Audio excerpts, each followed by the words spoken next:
ultimate immigrant. My story is that of an immigrant. And I've worked in fintech for most of my career since college. I've helped to build B2B and B2C platform. And I am a senior PM at PayPal, and I help large enterprise merchants manage and grow their business. So I always like to start my talk by talking about my PM superpower. I thrive in finding insights beyond the sight of others. We're gonna have hard days. Especially with organizations that I've worked at, I can't build everything myself. Whenever I get a no, whenever I get that, oh, you can't do this, or I cannot bring my minimum lovable to market, I go home, and just like you all, I eat my feelings in chocolate cake and wine, and I say to myself, what am I missing? And I challenge every PM to use their PM superpower, because that is when you will actually find the answers. And you will find what is it that that is right there in front of you that the rest of your organization is not seeing, the rest of your cross-functional partners are not seeing, and you will find the answers. And by the way, guys, that's how we're gonna build products that are gonna continue to change humanity for the better, right? So that is my PM superpower. So I wanna start with, what is leadership? So to me, leadership is that person or that group that can move a whole entire organization and your cross-functional partners. Whether it's explaining my product vision, whether it's telling the story of how my product is going to change our customers' lives, but it starts with that love of understanding and loving our core value, of understanding and just aligning that, oh, we are all here because this core value of our organization binds us all together. That is where the love of our product comes from. So therefore, to me, leadership means I can employ you, I can influence you, I can move you to understand why our charter is so important, right? So I want to talk about what is empathy. So, especially since the pandemic, I cannot convey to you how important it is to empathize. Not just with my cross-functional teams, but with my customers.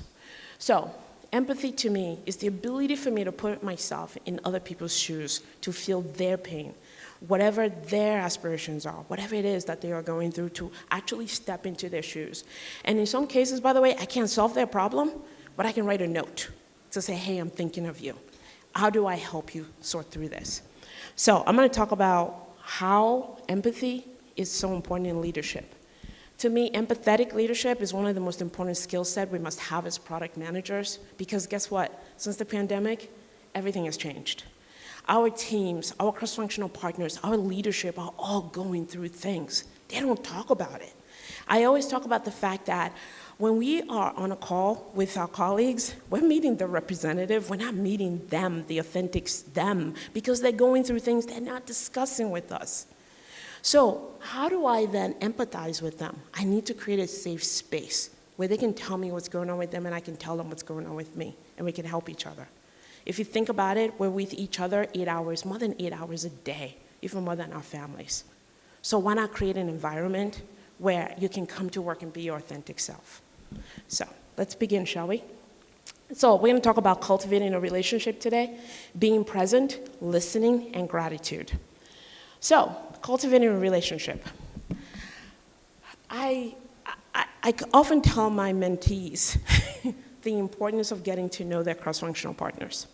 And they always say to me, why? I'm like, how else do you build trust? How else would you, right, if I don't get to know you? And by the way, I'm not talking about, oh, hey, how are you, and that's it. I'm talking about really knowing your team. What drives them? What is their personal ambitions? What are their professional ambitions? What are the kids' names?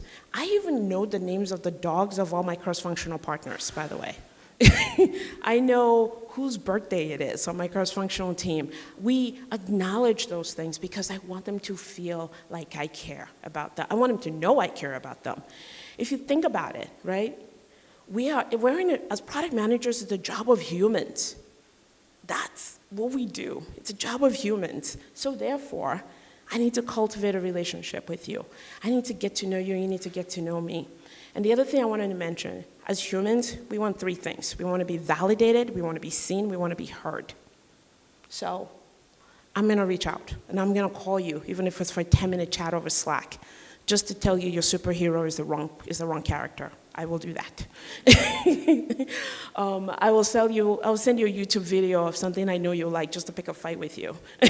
But at least you know I acknowledge you, right? So I cannot emphasize this enough, cultivating that relationship, because guess what? If we have that relationship, you're gonna trust me and I'm gonna trust you, and we're going to build the best product. So, that said, the other thing I wanted to mention is be present. I don't know about you guys, but how many times have you been on a conference call with your coworkers and the phone is on mute, the video's on mute, Teams is on, you're not on video, and you're just kind of cleaning your whole entire apartment, right? Or my personal favorite is people tune in for the first 20 minutes of the conversation, they tune out in the middle, and then they tune back in at the end. Oh, I cannot tell you how many times that has happened. So what I've learned to do since the pandemic is when I have any of my partners on a Zoom call or a team meeting, I am present. I am not playing with my phone. I have a notepad and a pen, and I'm like, okay, I hear you. I'm writing things down, and I'm repeating back to them what they just said to me. What I found is by doing that, my team actually paid attention. My cross-functional partners paid attention. They're like, oh, you're listening to me. I'm like, of course I am. Why wouldn't I be? So I cannot tell you how important that is. Being present, and again, and listen, I'm just like everybody else, and I have that ability to want to tune out in the middle of what they're saying, because I'm like, oh, I should order dinner. But I force myself right back, and I'm like, okay, let me just repeat back what you just said. But being present is so important. And again, something else I've learned since the pandemic. I mentioned earlier when we were on the panel that when I go for walks, I call my team. That's another way I can be present. Because then I'm outside my apartment and there's no distraction other than the people that I'm seeing on the street and not getting hit by a car. So I can actually kind of go, okay, I hear you. Here's what you're telling me. And then have a really lovely conversation. The most, I stop and take notes on my iPhone. So anyway, I also want to talk about listening. So I mentioned tuning in, right? Studies show we tune in, we tune out, we come back in again. By the way, a neat trick, if you want to know somebody's tuned in, volunteer them for a project right after the meeting, right before the meeting ends, and I guarantee you they'll go, wait, what? Just like, so it happens every time. I'm like, so blah blah blah, you will take this project, and they're like, no, what? I didn't agree to that, and that's how you know they've tuned you out. Listening is so important, and what I mean by that is this: I used to make the mistakes early in my career when a partner is talking to me, and I go, okay, I get it. So this is the problem, and here's my recommendation. I stop doing that. And instead, I just listen. And I go, okay, all right. And then I go, all right, what are your recommendations? How do you suggest we fix this, right? And usually, and the person's like, I don't know. But what I find is that, and then I kind of start to talk through options. But what I find is that they appreciate the fact that I listened. And I didn't just jump at giving them a solution to their answer. I just listened. And then, finally, I want to talk about gratitude. As I mentioned, I think product management for me is one of the most humbling experiences. I love being a product manager. I get to build people and products. I get to help shape the solutions that we deliver to market for our customers. I get to help make a difference in my customers' lives. So important to me. But to do that, I do that with gratitude. What does that mean? Well, for me, it means I'm going to write a thank you note. I'm going to tell you guys a quick story. So before COVID, I wrote one of my engineers who sits next to me. I wrote him a thank you note, thanking him for the work that he did on this project because we delivered it on time and so forth. He took that note and he took a picture of it and sent it to his family. His family lives in another country. His parents wrote him back and said, we are so proud of you. Think about that. A note card that literally took me 2 minutes to write impacted this person's life. Just think about that, right? And so another one is I have another younger engineer who I would leave her thank you notes. And after COVID, I remember she actually took a picture of that card and she sent it to me. She goes, I still have this. And she's like, I kept it because it just reminds me of you. Just think about the impact of a note, a thank you note, just makes in the lives of people. So I still write those thank you notes, except now I do it in Slack and I do it via emails. The other thing I do, And a lot of my mentees always say to me, but I won't get promoted. I'm like, it's okay. I think part of leadership is again, supporting our teams, right? So I have been known to write, I don't know if your organizations have it. We have it in my organization. We have a rewards program where you can recommend somebody for a Bravo or whatever the case might be. I do it all the time. I've been known to send notes to the leadership team of my cross-functional partners to say, this is how this person made a difference. Here's how their work impacts our core values. Listen, I may not get promoted, they may, that's okay. Because that's my job as a leader, is to build people and products. Gratitude. And again, I mentioned earlier, celebrating failures. I'm known to bring in cookies and cupcakes. Let's celebrate it. We failed, that's okay. We learned from it, we're gonna move on. One of my engineers, a 20-something, got a driver's license in the US. I brought in donuts so that we could celebrate that. And by the way, that was her third time of trying, so we had to celebrate that. But you see my point? And when she failed it the second time, do you know what we did? We took her into the parking lot and we had her practice how to parallel park. Just like that, I'm just being supportive of each other, but gratitude makes a difference. And the other thing I do, I can't build anything without my village. I'm talking about everybody from legal to privacy to policy, you name it. When I go to present in front of my leadership as to how, hey, here's that feature, here's the metrics. Do you know my last slide always has a list of every single person who worked on my project and what group they're and what department they're in? Just think about that. I acknowledge them. And what that does, it builds trust again, right? So anyway, so gratitude is super important. So I want to end by talking about being a product manager, as I said, is a humbling opportunity. Our actions, what we do every single day, impacts our cross-functional teams. We may not see it, we may not think it does, but it does.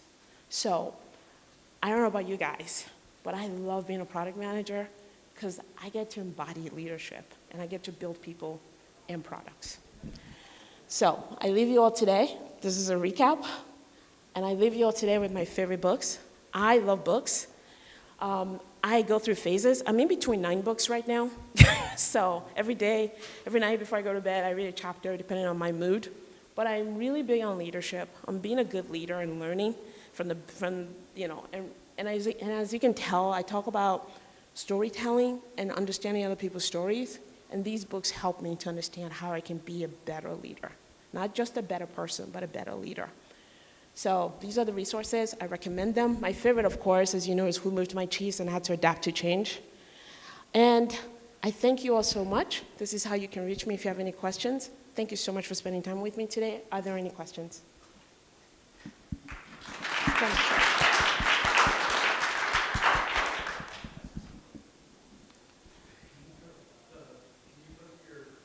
Oh, yes, sure, no problem. Okay. Okay, and here's my contact information. So. Okay, if there are no questions. Sure. No, go right ahead. Good question. You don't have to be in leadership. I'm not in leadership. I'm a senior product manager. I'm not a director of product, and I still lead. Because I long ago realized that as a product manager, my team are looking for me for answers. And by the way, like I said, the woman who stands in front of you today, if you had met me a couple years ago when I started as a PM, oh man, I was afraid to even make a decision. I was afraid that my boss would come back and override me. I was just afraid. I think I had big imposter syndrome, and I think imposter syndrome is even more pronounced with product managers. But what I realized was what got me into really kind of dissecting this, and I kept going, okay, what is the worst possible thing to happen? Oh, we failed. Okay, cool. All right, so, but life still moves on. So what I started to do is share my product vision with my team. What I mean by that is, I would get the list of, I had access to the sales pipeline. I would actually show my Scrum team all the customers that we won that week or that month and why we won them. And if any customers didn't renew their contract with us, I would share with them why. And what I started to realize is by sharing that product vision with them, I was providing them information, right? And they could understand why my roadmap would change or why the product strategy might change. So that's how it started for me. what is, If I could say one thing. sure, The only place in the world where you're supposed to be in leadership or executive to be a leader is business. yeah, And that's a flawed model, right? Think about every sports team you've been on. Think about just a group that you've been on, right? A point guard's not leading the team because he's an executive. Yep. He's a player, exactly, right? And it's a thing that a lot that we get lost in a lot of times because titles matter for so many people, right? exactly, And the thing is at least the way I always see it with our teams and everything is like, and I've said this always, like, I'm the guy playing defense. The teams are all, you guys are all stars. So then out of all stars, there's a leader, right? exactly. Typically. And that's the one thing that I urge everybody to reprogram yourself into thinking this whole business world thing is because I don't have this title, I can't do this. You can do great things Exactly. without having a title. Oh, and the other thing I was even going to mention is, I've worked for many organizations, right? And whenever there's a reorg, do you know who your Scrum team will come to first for answers? They're going to come to you, right? They're going to come to you and go, what is happening? It's like, right? And by the way, my favorite words, I don't know, but I'll go find out, right? Because I'm just always honest with them. I will tell them I don't know it. I'm going to go find out, though. And whenever there's a reorg that I do know about, I will be the first person to mention it to them in a meeting so that they're not hearing it from somebody else. Because it just further cultivates that relationship and builds that trust that they know that, oh, okay, my PM, she's got me. She's going to tell me what's going on. But yes, it's funny, isn't it? I feel like people, like in product management, we're leaders, but people don't acknowledge it, but we are, right? Anyway, even a starting PM is a leader because you're leading a whole entire Scrum team. It says, what inspired me to get into product? Well, I kind of fell into product, like most people. I didn't come out of college going, I'm going to be a product manager. I was working for an organization, and I was the tech support person for this product, and the engineering team used to come to me and go, hey, can you help us rank the problems and help us rank the top 5 and how we should fix it? So it kind of started from there, and then they needed a content person, so I went in and I started doing the forms. It was for a bankruptcy filing program. By the way, I'm going to age myself. I used to do the forms in Crystal Reports, so and writing SQL queries and creating the data entry fields in Microsoft Access. I'm going to age myself. And then I was working with the product manager, and then I got to understand what that world was, right? And then eventually she left, and then I got promoted to her role, and I've been a product manager ever since. And it took me a long time, but I got to tell you, I love making a difference in my customers' lives. And you know what really amazes, what I love the most is giving a customer a solution that they didn't even think, they didn't ask for, but they need, really understanding it. Let me see. The other one says, how would you recommend mending relationships with other teams that have been broken within a company? Okay, food. Food. I cannot emphasize this enough. Food. So, can I emphasize that enough? So, okay, let me start with this. So I have product manager colleagues in other teams, right, that I work with. I go out of my way to understand their schedule, first of all. So I have 2 that I need on a call whenever I'm going to present a new experience. And these 2 gentlemen, one drives his son to school at 8 in the morning, and another one drives his 2 daughters to school at 8 before COVID. So I would schedule the meeting at 9 a.m. because by then they were in the office. The reason I never scheduled it at 8 or 8:30, yes, they would get on the call, but the reason why I never scheduled it is because that's their time with their family. But do you know how I knew that? By having coffee with them or lunch. That's how I knew the schedule. So I would actually schedule at 9 a.m. And so what I discovered was they would attend it because they were in the office. And after a couple of times of this, they actually said to me, they're like, we really appreciate the fact that you do that because it shows that you care. Where is the job of humans? Think about it. If someone reaches out and does something really nice for you, doesn't that go a long way? You'll remember that, right? We're in a job of humans. So I decided to just go at it from that approach. My PMM, same thing. No one ever tells me anything. I bring her into the room with the customer with me. I bring her in when I go over the experience, the first iteration with research, design, and content. She's with me. I invite her to every meeting and let her be her choice, whichever one she can attend. But do you know what? I record the call and I send her the link. I find transparency equals trust. That is how you build relationship with people. Just be upfront and honest. This is what I know. This is what I don't know, but guess what? We're going to figure it out together. I find that when you do that, you start to build trust. And also, it doesn't hurt to bring food. Just bring lots of food. So,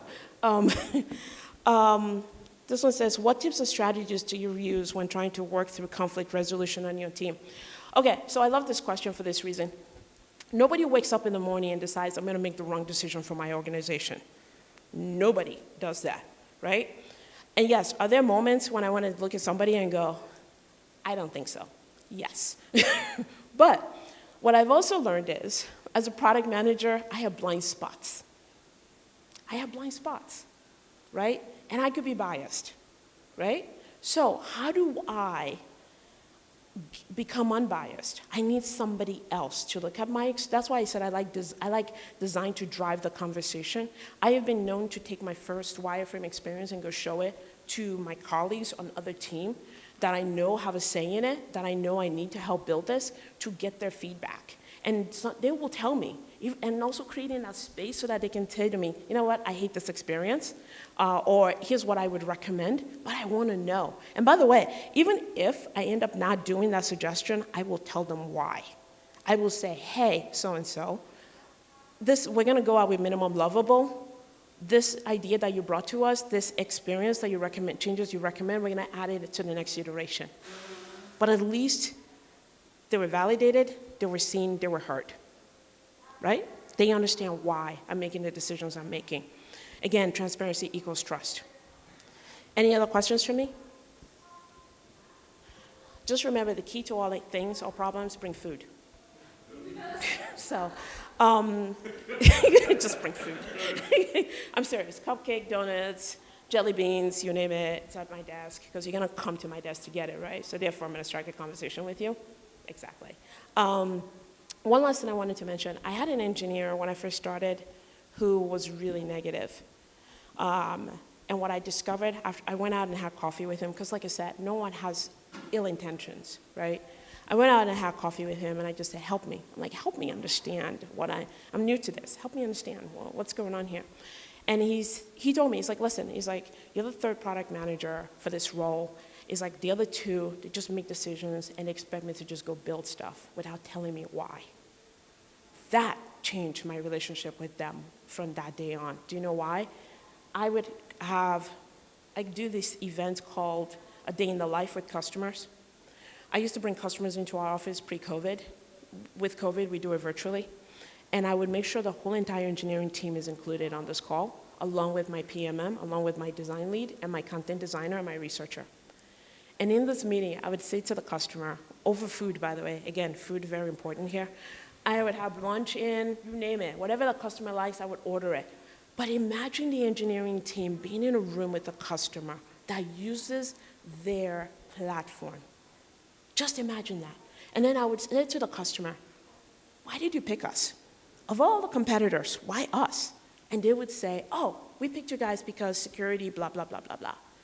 Just think about that. And then I would ask them, how many people use our products? Why do they use it? What jobs are they trying to do? And so forth. The engineering team has an opportunity to ask that customer questions. And then I would have the customer say to us, on the platform, I would have it up and I would say, which features do you now use and why? And they would tell us. So what happens are three things. My engineering team becomes transformed.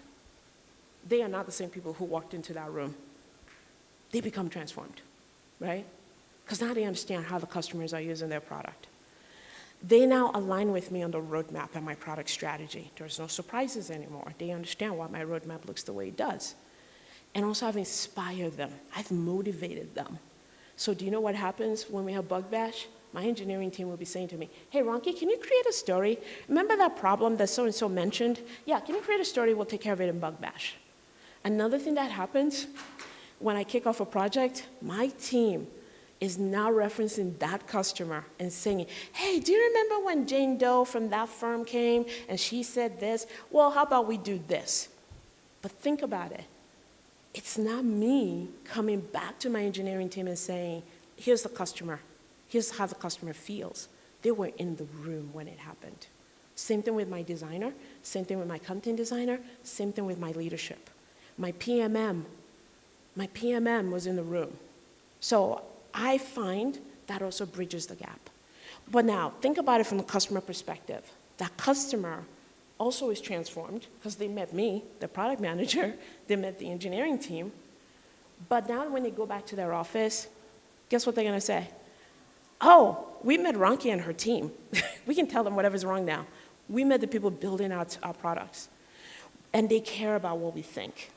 Customer loyalty, because they're transformed as well. But they're aligned as well because they understand that we have a roadmap, and even if we're not building everything that they need, they understand why we have the roadmap the way it is.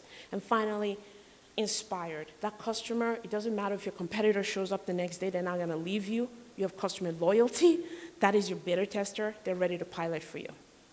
And that's another way that I kind of bridge that gap through a day in the life program that I do in all the companies that I work at, along with my advisory board, which I always create.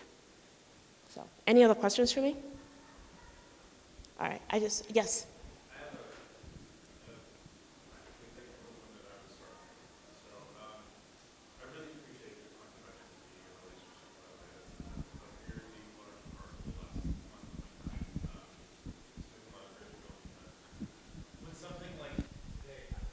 Yeah. And it's a highly, thanks. Test. Okay. When something like today happens, and if we take the politics out of it as much as we can, and we just say something incredibly divisive occurs. Yeah. People don't really exist in the gray area on it. Mm-hmm. And some people are traumatized, really. How do you address that within a team where those beliefs or opinions may be split? That's a great question. And I struggle with that as well. And this is not just the only thing. In 2016, we had to deal with that in my organization that we were in. The day after the election, again, not even regardless of where you are politics-wise, I was emotional. My designers were emotional. I think it depends on the organization. I think if the organization steps up and says, you know what, politics aside, we're just going to talk about what people are feeling in this moment, I think it makes a big difference. What my organization did that day was they let us get into a conference room and cry. No judgment. We got into a conference room, but it started because my senior VP of HR, who's a woman, and I love her, she's one of my mentors, she said, if you are feeling any kind of way, if you just want to talk, you want to vent, it doesn't matter, come into the conference room. And she had food delivered, by the way. So, just gonna put that out there. She had lunch delivered. And we just said, if you didn't feel like, if you were happy about 2016, you didn't have to come in there, that's okay. And if you were unhappy, you could come in and we just vented, and it was okay. And just like today, I was struggling with this. Once we were done this morning, I've been struggling. I called my boyfriend, and of course my mentor called me back. She's like, just mention it, you have to, because it's empathy-driven leadership. She goes, but just mention that you feel it too. So the best advice, honestly, I think it depends on the environment and the culture of the organization. There's some culture that will definitely not want you to discuss things like that, but I think society as a whole has changed, and we must deal with stuff like this. At least just say the words. We get it. It may not make sense. We understand where you are. Take the day off for you to go decompress. But the world has changed. And also the one thing I want to mention really quickly, there are new generations entering the job market, and that new generation wants to be treated as humans. They want to be acknowledged, seen, and validated. You cannot ignore this stuff anymore. So thank you all so much. I really appreciate your help.